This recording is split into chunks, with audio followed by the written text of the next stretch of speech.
Hi, I'm Matt Roosh. I'm here with J.B. Symons, and we're going to be talking about Chapter 19 of our book, Getting to Why. Chapter 19 is about the role of the manager. Yep.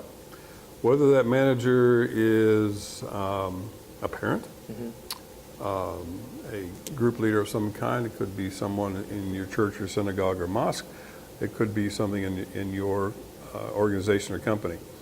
My definition of a manager has to do with effectiveness and efficiency. Is that I ask the question, if you could have effectiveness or efficiency, which would you prefer? Okay, so the answer is effectiveness should come first because it's doing the right thing. Right. Have you ever worked for a long time on a project and you find out it was not the right thing to be working on? You were very efficient with Yes. it, did a really good job with it. Right. Or someone delegated something to you and you worked really fast and got it done and you turned it in and said, oh, I didn't need this for another week. Right. So a manager is one who causes, that's delegation, we've covered that, the right thing, which is effectiveness, to be done right, which is efficient, and then I've added two other words, on time. Now, on time should be a part of efficiency. But some people will say, well, it'll be late, but it'll be right. Well, kids, if it's late, it's not right. So I close the back door or the escape hatch so that people don't use that as an excuse for not being effective and efficient. So a manager is one who causes the right thing to be done right on time. Now, something that we sort of hinted at in the previous chapter in talking about direction, if I told you we were going to go on a trip, okay, a long trip, and we would be off course 98% of the time, would you want to go on that trip? I would wonder whether we're going to get to the right place. I know you're an adventurer. Yes. Okay.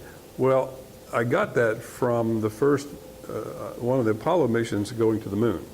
Okay, 98% of the time they were off course. The key word there was they corrected 100% of the time. Okay, so that it looked like a sine wave. Is that we got the terms pitch and yaw from NASA's telemetry, and so they were constantly monitoring all kinds of things, which included where they were on that trip to the moon. Right. Okay. Now, was that trip successful? Yes. How do you know? They got there and they got back. They got back. That's the big one. Yeah. Yeah. If I'm going to go on a trip to the moon, the most important component is, did I come back? Right. Okay. So, yay. And so, but they were off course 98% of the time. But what we remember was the success of the trip. Right. So as a manager, the role of a manager is to inspect what they expect. Monitoring, it's a form of telemetry, is that I need to set up metrics along the way to identify the delegation and the efficiency and the effectiveness and the on-timeness of getting things where they're supposed to be so that they inspect what they expect. Now, if you don't get what you expected, what do? You cut the inspection time in half. So if you're inspecting once a month, now you're going to inspect every 2 weeks. Still not getting what you want, still need some fine-tuning, the telemetry's off, you're off course a little bit, cut it in half. Now we're inspecting every week. I worked with a company that was making steel sheets, okay, a long passage, just continuous roll. And they were noticing that the thickness, which they were monitoring, was out of scope a lot. Okay. And so I said, well, how often are you checking that? And he said, well, usually once an hour. What do you find? Well, every time we check it, we're off. I said, okay, we need to check more frequently. I'll make the story interesting. We got down to 0.05 seconds before we were able to keep it within tolerances. They were inspecting once an hour, but when we finally, 30 minutes, 15 minutes, 10 minutes, 1 minute, there still wasn't enough because it was running so rapidly.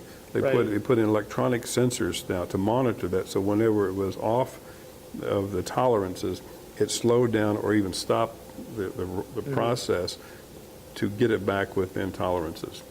So that's a huge difference. A lot of assumptions in terms of how things are going, and that we don't inspect what we expect, and it's someone else's fault when it happens. So the role of a manager is the coach, and it's a cause, and I like to think of a really great manager is like a coach in basketball or football. They stay off the field. Okay? They're delegating. They cause the action to happen. And if the action that's happening isn't what we planned on, we call timeout, and we inspect what we expect, and we make modifications through the process. New plays, Right. things like that. Right. And we need scoreboards. Absolute score. How are we doing and what's going on? I used to yell at the television because in the old days, What's the score? yeah, who's playing, Yeah, what's the score, and how much time left in the game. right. Now they provide all that information, in just enormous amount of information that tells me the number of downs, number of yards, who's playing. They were listening to me, obviously. Yes. Yes. My television was monitored. We demand that in our sports observations. Why don't we demand that in our business? Why don't we demand that in our relationships? In terms of how are we doing? What's the score? And that who's playing? You make adjustments with the players. I'm not referring to marriage, Okay. so that you go out and get a different one because this is not working well. Okay. That's another part of the chapter, one of the other chapters in the book about relationship building and working hard on that. But putting in metrics of how things are going. Right. That's what a manager does. And just staying off the field, causing the right thing to be done right, Right. on time. The end. Makes sense. All right. Let's take a look at the workbook exercises for this chapter. And you have said that the first course, the 101 course in management, consists of 3 things. Know right? your people, know your people, know your people. Okay. The advanced good. course is know more about them. That's the MBA. Awesome. All right. And so in this workbook chapter, by the way, you can download all of the workbook pages for free on gettingtowhy.com, and you don't have to write in the book if you don't want to.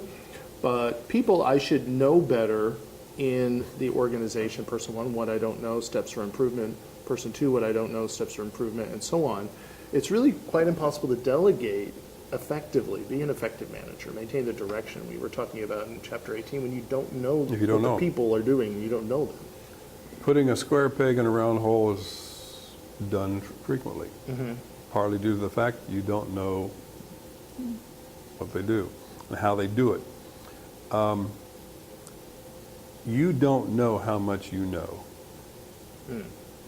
Because on a daily basis, probably someone will ask you a question and you'll say, oh, it's this. And you say, how did you know that? I don't know. It's just there. Right. Okay, so we don't know what we don't know. Right. And we don't know how, sometimes we don't know how we know something. Right.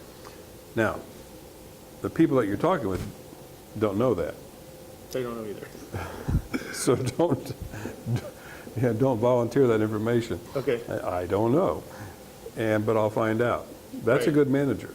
I don't know, good question, I'll find out for you. Okay. Or you can be like your mother, go look it up. So cause that to happen. Okay, that's good. Humble approach is warranted as a manager. That is chapter 19 in a nutshell. Fair, firm, consistent, demanding. Carrie. Yeah. You mentioned humble. I'm just throwing in the other components there. Okay. Great, that's chapter 19, and we will visit with you again on for chapter 20, And the DAO. method.